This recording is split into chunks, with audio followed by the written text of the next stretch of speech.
रामकृष्ण हरी.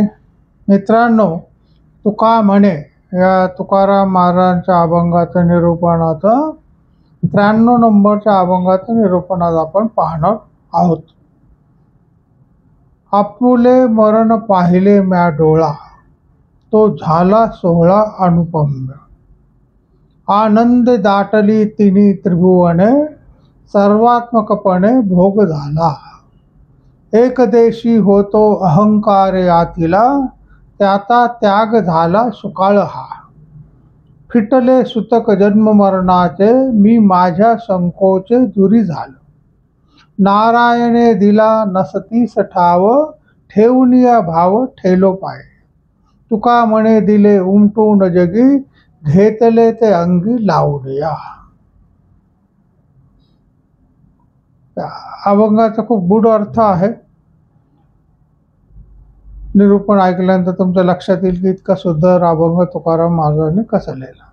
पहिला सरळ अर्थ सांगतो की आमच्या मरणाचा, आता मरण म्हणजे काय, देहबुद्धीचा नाश अशा हेतूने म्हटलेला आहे की आमच्या मरणाचा सोहळा फार उत्तम झाला, त्याला उपमा नाही. तो सोहळा मी आपल्या आत्मबोधाच्या दृष्टीने प्रत्यक्ष पाहिला.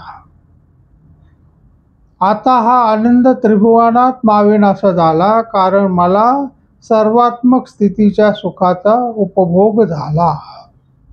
आजपर्यंत मी देहांकारे युक्त असल्याने एकदशी म्हणजे काय, संकुचित, एकदशी होतो म्हणजे मी संकुचित होतो.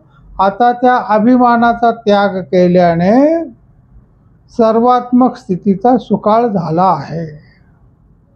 मी व तत्संबंधी माझे या उभय भावांच्या संकोचापासून मी दूर झालो आहे, म्हणून माझे जन्म मरणाचे सुतक नाहीसे झाले. भगवान नारायणांनी आपल्या ठिकाणी मला राहण्यास जागा दिली, म्हणून मी त्यांच्या चरणी भाव ठेवून राहिलो आहे. तुकाराम महाराज सांगतात की मला जो अनुभव आला तो मी जगाला सांगत आहे. मोठा अभंग 6 ओळींचा आहे आणि गूढ अर्थ त्याच्यामध्ये खूप भरलेला आहे. परमेश्वर प्राप्तीसाठी म्हणजे आपल्याला जर परमेश्वराचं दर्शन हवं असेल तर मीपणा, देहाचा अहंकार हे सुटणं अत्यंत गरजेचं आहे. मी, माझं घर, माझी बायको, माझी मुलं, माझं शरीर, हा जो अहंकार माणसाला असतो मीपणा, तो अहंकार सुटल्याशिवाय भगवंताचं दर्शन होत नाही. जोपर्यंत मी देह आणि ही बुद्धी नष्ट होत नाही तोपर्यंत परमेश्वराची अनुभूती माणसाला येत नाही. तुकाराम महाराजांचा ज्यावेळी देह अहंकार सुटला म्हणजे मीपणा माझा सुटला, त्याला त्यांनी मरण ही संकल्पना दिलेली आहे. माझे आपुले मरण पाहिले म्या डोळा, असं जे म्हटलं म्हणजे माझा देहअहंकार मीपणा सगळा सुटला त्यात. कारण मृत्यूनंतरही देहाचा नाश होतो आणि देह अहंकार संपल्यावरही देहाची आसक्ती सुटते, नाही का. मीपणा सुटला म्हणजे काय, देहाची आसक्ती सुटते. हे माझं शरीर सुंदर दिसलं पाहिजे, मी पावडर लावली पाहिजे, मी गंध लावलं पाहिजे, नाही का, किंवा मला चांगलेच कपडे पाहिजेत, माझ्या पायात छान भारी चप्पल पाहिजे. हा अहंकार जी मीपणा आहे तो सगळा आपाप नाहीसा होतं. ते शरीर वेगळं आहे, माझा आत्मा वेगळा आहे. आत्मा परमेश्वराचा अंश आहे आणि तो परमेश्वरात विलीन होणार आहे. त्याच्यामुळे देह आज ना उद्या पडणार आहे, त्याला जाळलं जाणार आहे, त्याला पुरलं जाणार आहे. त्याच्यामुळे हा देह काही माझा नाही, ही जेव्हा भावना मनामध्ये तयार होते त्याला देहांकार सुटणं असं म्हणतात. हा देहांकाराच्या मृत्यूचे वर्णन तुकाराम महाराज या अभंगामध्ये करत आहेत. अहममय ही भावना देहालाच आपण जीव समजतो. मी आत्ता सांगितलं की काय होतं की मी म्हणजे कोण, माझा हा देह, माझे हे हात, माझे डोळे, माझे कान, हे मी, असा माणसाचा एक गैरसमज असतो. ॲक्च्युली मी जे बोलतो किंवा आता मी जे तर तो माझं शरीर हे कारणीभूत आहे बोलायला, पण बोलतो माझा आत्मा. देहाचे देवाकडे जाणारे माझा आत्मा, शरीर जात नाही, शरीर पृथ्वीवरच ठेवावं लागतं.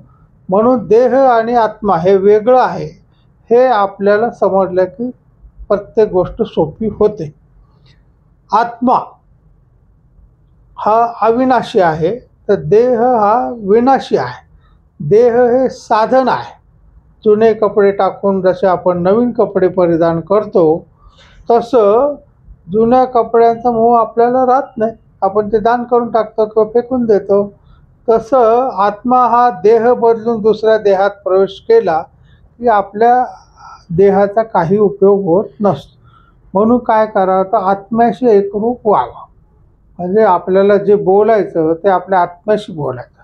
आपल्या हृदयामध्ये परमेश्वराचं दर्शन होणं म्हणजे आत्म्याचं दर्शन होणं ही महत्त्वाची गोष्ट आहे. परमात्म्याचा अंश आहे हा आत्मा. म्हणजे कोण? परमात्म्याचा अंश. त्याच्यामुळे तो पवित्र आहे. मग आपण लाड कोणाचे करायचे? आत्म्याचे करायचे का देहाचे करायचे? तर देह मायाबद्ध आहे. इंद्रियाच्या अधीन असल्याने आपण देहावर प्रेम करतो, त्याच्या मायामोहात करतो आणि म्हणून त्याला पापकर्म असं तुकाराम महाराज मानतात. आत्मा आणि परमात्मा, जीवात्मा आणि परमात्मा, नाही का, ही भावना सर्व सुखाला कारणीभूत ठरते. तुकाराम महाराज सांगतात ते, आपले एकनाथ महाराज एका ओळीमध्ये सांगतात ते, तो सकळ सुखाचा मंडपू की निज सुखाचा कंदर्पू, तो सर्वांगे सुख स्वरूपू सबाह्य सुखरूप समसुखत्वे. आता आपला आणि दुसऱ्याचा, मग तो प्राणी मात्राचा असेल, कुत्र्याचा असेल, सापाचा असेल, मुंगुसाचा असेल, तर त्याचा आत्मा आणि आपला आत्मा हे दोन्ही देवाचे अंश आहे. म्हणून प्रत्येक प्राण्यामध्ये देव पाहावा असं आपलं शास्त्र नेहमी सांगतं. म्हणून भगवंतांनी सुद्धा अवतार घेताना मत्स्य अवतार, कूर्म अवतार, नरसिंह अवतार असे घेतलेले आहेत, किंवा त्या प्राण्यांमध्ये सुद्धा मी आहे, हे काही वेगळे आहेत असं नाही. आणि हे जेव्हा आपल्याला समजेल किंवा प्रत्येकात देव आहे, तेव्हा आपल्याकडून हिंसा घडत नाही आणि प्रत्येकामध्ये देव दिसायला लागला की आपला अहंकार गळून पडतो, नाही का. आपल्याला प्रत्येक ठिकाणी देव दिसायला लागला की आपल्या आयुष्याचं कल्याण झाल्याशिवाय राहत नाही. म्हणून मी माझा देह हे माझे संकुचित वृत्तीने तुकाराम महाराज जे जगत होते त्या वृत्तीचा त्याग केला त्यानं. मी माझा देह हा या वृत्तीचा त्याग केला. त्याच्यावर तुकाराम महाराज काय होता, तो त्याग केल्याबरोबर सुखाचा सुकाळ झाला आहे. खूप सुख मला लाभलेलं आहे. ज्ञानेश्वर माऊली ज्ञानेश्वरीमध्ये सांगतात ते, हे विश्वची माझे घर ऐसी मती जयाची स्थिर, किंबहुना चराचर आपणच झालं. हे विश्व जे आहे, जग आहे, सगळं माझं घर आहे. आणि अशी मती म्हणजे काय, बुद्धी तुमची स्थिर झाली की संपूर्ण चर अचर म्हणजे चर चालणारं अचर न चालणं सगळं जग काय आहे, आपणच आहोत अशी भावना तयार होते. आणि तुकाराम महाराज वैशिष्ट्य काय सांगितले की मी या देह भावनेपासून दूर झालो, त्याच्यामुळे जन्म मरणाचं दुःख माझं मला आपापच नाहीसं झालं. कारण दुःख कशाचं होतं, तर शरीराचं होतं, नाही का. माणसं रडतात का, तर शरीरासाठी रडतात का नाही, शरीर तर लगेच स्मशानात न्यायची तयारी होती. रडतात माणसं कशासाठी, आत्म्यासाठी, की त्याच्यातला जो आत्मा होता तो नाहीसा झाला. म्हणजे माणसाचं अस्तित्व त्या आत्म्यावर आहे, शरीरावर नाही. हे लक्षात घ्या की आपण जो आहोत, जे भोग भोगतो, फिरतो, बोलतो, गप्पा मारतो, तो आत्मा आहे म्हणून आपण आहोत. ज्या दिवशी तो आत्मा देह सोडून जातो त्या दिवशी देह निष्प्राण होऊन राहतो. आणि तुकाराम महाराज आपल्याला हेच समजून सांगतात की देह आपल्याबरोबर राहणार नाही, यामुळे माणसं रडतात. पण देहातील आत्म्याने दुसऱ्याच्या शरीरात प्रवेश करून पुन्हा जन्म घेतला आहे, मग आपण दुःख का करावं. कारण आपला जो माणूस गेला तर तो काय आत्मा दुसऱ्या शरीरात गेला, त्याचा देह फक्त सोडून दिला. जुने कपडे एखाद्या माणसाने टाकून दिले की धोतर पॅन्ट शर्ट नेसत होता, तो टाकून दिला आणि पॅन्ट शर्ट घातली. म्हणून त्याची बायको रडते का, तुम्ही धोतर का सोडलं, धोतरच नेसा, नाही तर मला खूप रडायला. असं होत नाही. तसं एखादा माणूस गेला म्हणजे त्याने देह सोडला, दुसऱ्या देशामध्ये प्रवेश केला म्हणून रडायचं काही कारण नाही, असं तुकाराम महाराज आपल्याला सांगतात. भगवान श्रीकृष्ण सुद्धा ज्ञानेश्वरीमध्ये अर्जुनाला समजून सांगतात, ते जैसे जीर्ण वस्त्र सांडिजे मग नूतन वेडीजे, तैसे देहांतराते स्वीकारिजे चैतन्यनाथ. हा अनादि नित्य सिद्धू निरपराधी विशुद्धू, म्हणून शास्त्राधिकी छेदू न घडे या. मी आत्ता जे सांगितलं त्याचंच वर्णन हे आहे. आता देह अहंकार संपला की परमेश्वराची कृपा होते. तुकाराम महाराज सांगतात, मला भगवान नारायणाने वस्तीला जागा दिली, म्हणजे माझा हा देहांकार संपल्यामुळे मला परमेश्वराचं दर्शन झालं आणि त्यांच्या पायाजवळ मी बसून आहे. मीपणा, माझे देह, माझं घर, माझी मुलं, ही भावना माणसाच्या मुळाला म्हणजे दुःखाला मूळ कारणीभूत असते. आणि जगात येताना आपण एकटे येतो, जाताना पण एकटेच जातो.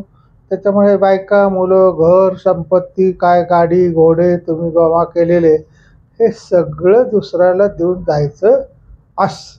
त्याच्यामुळं पुढे जन्मी काय सुखदुःख येणार आहे याचा निर्णय आपल्या कर्मावर अवलंबून आहे. म्हणून कर्म चांगलं करत राहायचं, परमेश्वराचे धावा करत राहायचा, परमेश्वराला शरण जायचं, मनोभावे आपल्या या देहाकडं दुर्लक्ष करून परमेश्वराकडे लक्ष द्यायचं, म्हणजे आपल्याला सुख, शांती आणि समृद्धी आपोआप लागते.